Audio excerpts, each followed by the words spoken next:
Alright guys, here's another video. Today we're going to be bolting the flywheel, clutch, bell housing onto the 496 for the 55. I've already put the flywheel up there so you wouldn't have to see me struggle with that, lining it up on camera, but it really went on kind of easy, so probably could have filmed it. You'll see in the background here, that's the bell housing backing plate. It's just got 2 bolts in there just to keep it out of my way. So right now, what we're going to do, we're going to put some Loctite on these bolts, and I'm going to get them torqued down. So here we go. Alright, we're just going to take our bolts, put a little Loctite on them.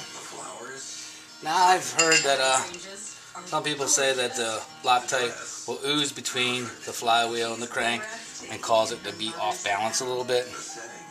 And then other people say it's, you know, ridiculous. So I am one to believe that I'm just going to screw this on there, just like the old guys used to do it back in the day, and you know, run the car.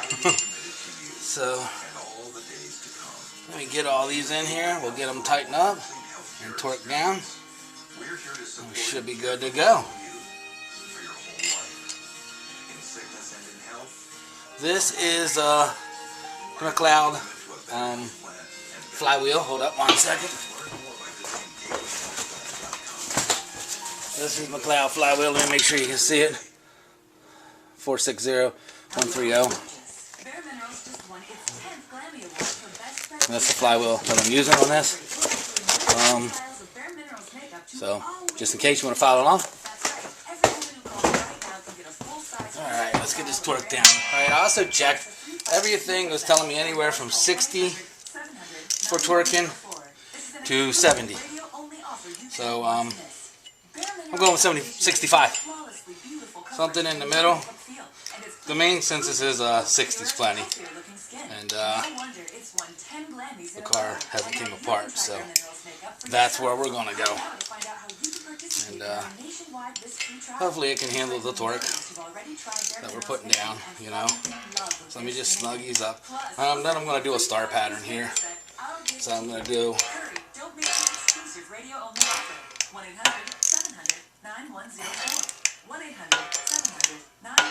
crank this down. It has a long way to go, so we'll be a minute.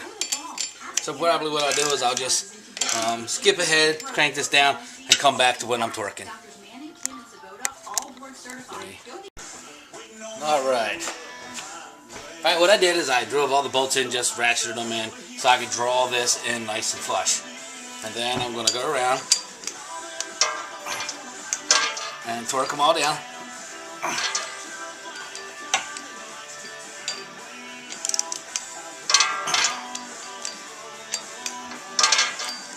Like I said, I've seen so many settings on there, so I decided I was going to do mine at 65. Also, what I did here is I put these vice grips on here just so I can kind of hold the flywheel from turning while I crank down.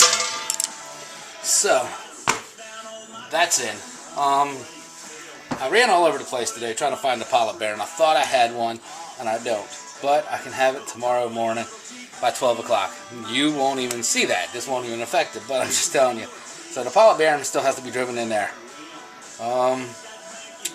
That's where it's at. Right now I'm going to clean this up, and I'm going to get ready to bolt the clutch up in there. And then we'll come back on that one, and we'll see where we're at. Alright, thanks. Alright guys, I'm getting ready to install the clutch. This is where we left, pardon me, sorry about that. This is where we left off. I was putting the pilot bearing in. Let me tighten this up. Okay, so I'll put the pilot bearing in. That's in there right now. So now we're on to the clutch. And right here is the clutch I'm using. And here's the clutch. It's the double clutch. So you see right there, it clearly is marked flywheel side. There's a clutch on this end, and then there's a clutch on the inside. So it's pretty easy to know which direction they go. In a minute, we're going to go over to the motor, and I'm going to show you hook this up, putting in the alignment tool and all that. So hang with me, and here we go. Okay, here we go. I hope this is in screen. Alright, here's your alignment tool. It says right on it what it's for. It's a 26 spline GM. So what we're going to do is we're going to push it through here, and we're going to line it up and get both them clutches and everything lined up. And then this pivot point goes in your pilot bearing. So we're going to line this up like so. And there's several different applications with the bolt patterns you have here. This particular one is on the outside. So we're using the outside pattern. So let me get a bolt started here. One on the other side before we go cranking her down. And then we'll reline it up. Let's get it started here. So I don't fall out on the floor. This clutch is supposed to be good up to over 600 foot-pound of torque, so should be able to handle what I'm trying to do here. So, alright, what I'm going to do is I'm going to get all these bolts put in here, and then we'll go cranking them down. And then we're another step closer to getting this baby running. I just can't wait. I don't know if I had told everybody, but I'm from Pennsylvania. And they have a big car show in Ocean City, Maryland in May. And here it is, February. And my goal is to load this bad boy up on my trailer, take it to the beach for the weekend, or for the week actually, and enjoy the cruise. So anyhow, we'll see, right? I should be able to make it. Alright, what I'm going to do is get all these bolts in here, line back up, and then I'll be back. Okay, now we've got the clutch bolted in. We got the flex plate bolted down. I'm doing a hydraulic clutch, so we'll see more of that soon, like I said, but so we don't have to worry about none of the arms and stuff. So right now we're getting ready to bolt on our QuickTime, and this is our backing plate. Right now that hangs off these studs, so we're going to just bolt this up here. I'm using the bolts that they came in the QuickTime kit. It's going to be hex lock washer. So we're going to get these 6 bolts in here, whatever it is. Yeah, it's 6.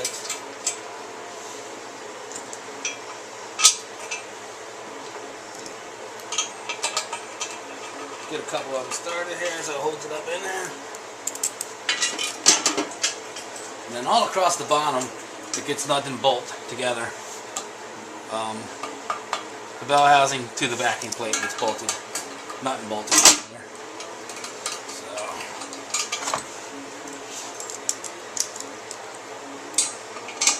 So hopefully this clutch system will be pretty nice for this car. So keep my fingers crossed. I tried to go with some decent stuff, and just hoping that it turns out nice. That's all. It's just trying to turn it out nice. So, all right, let me get this cranked down here.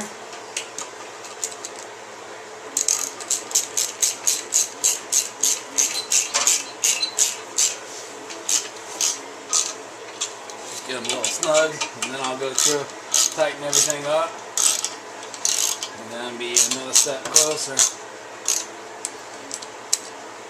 And then the transmission, as you can see back, I don't know if you can see it in the corner there, the Tremec, that's where the transmission is, and that's what's going in there.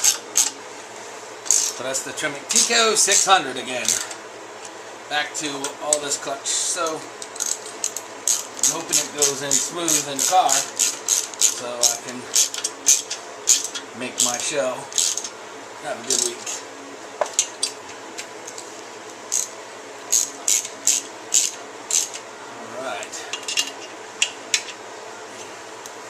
Alright. My love for the 55 Chevy and for cars come from my father.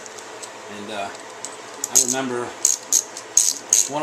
the first actual memory of a car I've ever had was my father had a green 55 Chevy. And he had just gotten it painted, and he was putting all the chrome and stuff back on. And my mother actually needed to borrow the car because it was just a regular everyday driver.